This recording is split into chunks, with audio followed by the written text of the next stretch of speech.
In the heart of the dense ancient forest, a sense of unease settled upon me as the shadows grew long and the chilling wind whispered haunting melodies through the trees. I had always been drawn to the wilderness, seeking solace in the untouched beauty of nature. But this time, an inexplicable fear gnawed at my soul. My name is Alex, and I had embarked on a solo hiking trip in the remote wilderness of northern Canada. The forest was known for its rich history of folklore and legends, and tales of skinwalkers and wendigos had always intrigued and terrified me in equal measure. Despite the warnings from the locals, I dismissed the stories as mere superstitions meant to scare the uninitiated. As the sun dipped below the horizon, I found myself at a desolate campsite surrounded by towering trees. The campfire crackled, casting dancing shadows that played tricks on my mind. My heart raced, and I attributed it to the solitude and the eerie sounds of the night. As I settled into my sleeping bag, I felt a sensation of being watched, a prickling at the back of my neck that sent shivers down my spine. I convinced myself that it was my imagination, my mind playing tricks in the darkness. But when the moon reached its zenith, the forest came alive with haunting whispers. Soft, melodic voices drifted on the wind, calling my name with a haunting familiarity. Fear gripped me, for I knew that the forest should have been silent, devoid of any human presence. I clutched my flashlight, its feeble beam offering little comfort in the darkness. My heart pounded in my chest, each breath quivering with trepidation. The whispers grew louder, closing in around me like an invisible trap. In the shadows, I caught a glimpse of movement, a figure lurking just beyond the reach of my flashlight's beam. Panic surged through me, and I called out, my voice trembling, "Who's there?"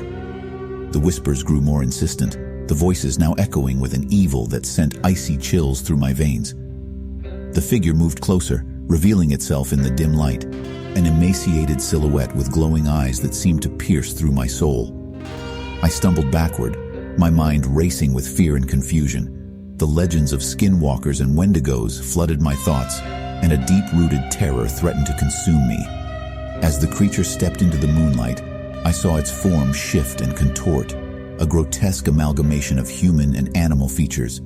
It wore the tattered remains of what once may have been clothing, remnants of its former humanity. In a voice that was not its own, the creature spoke, "Come with us, Alex. Join us in the dance of the damned."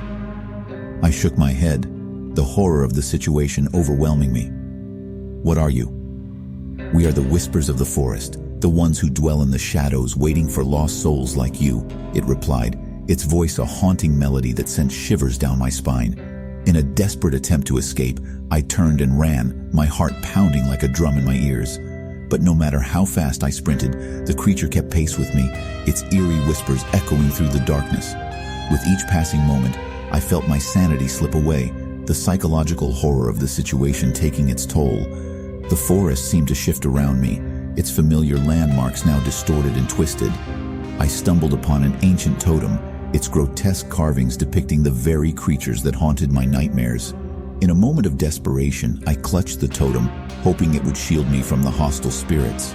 But the totem only seemed to anger the creature, and its whispers grew louder and more menacing. The forest became a maze of shadows, and I found myself lost in a nightmarish landscape where reality and nightmare merged. As dawn approached, I saw a faint glimmer of hope. A cabin in the distance, its light a beacon in the darkness. With the creature still in pursuit, I pushed my weary body to its limits, praying that the cabin would offer safety. The whispers intensified, and I felt a horrible presence closing in around me. Just as the cabin's door loomed ahead, the creature lunged at me, its claws grazing my skin.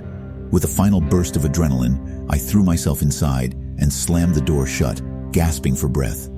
Inside the cabin, I found myself face to face with an elderly man, his eyes weary but kind. "You encountered the Skinwalker, didn't you?" he asked, his voice heavy with sorrow. I nodded, my heart still racing with fear. "What are they? Why are they after me?" The old man sighed. "They are cursed souls, spirits of darkness who took on the form of animals to gain power. The Wendigo's hunger for human flesh drove them mad, and now they roam the forest, seeking lost souls to join their wretched dance." He explained that the totem I had found was meant to keep the creatures at bay, but the Wendigos were cunning and relentless in their pursuit. They sensed fear and despair, using it to manipulate and terrify their victims. The old man offered me shelter until the morning light, and I listened to his stories of the forest's dark history. As the sun rose, its golden rays chased away their lingering presence, and the whispers of the Wendigos faded into the distance. But the horror of that night remained etched in my mind forever, a chilling reminder that some legends are not mere superstitions, but bone-chilling truths lurking in the shadows of the wilderness. The whispers of the Wendigo still haunt my dreams, a haunting melody of terror and despair that echoes from the other side.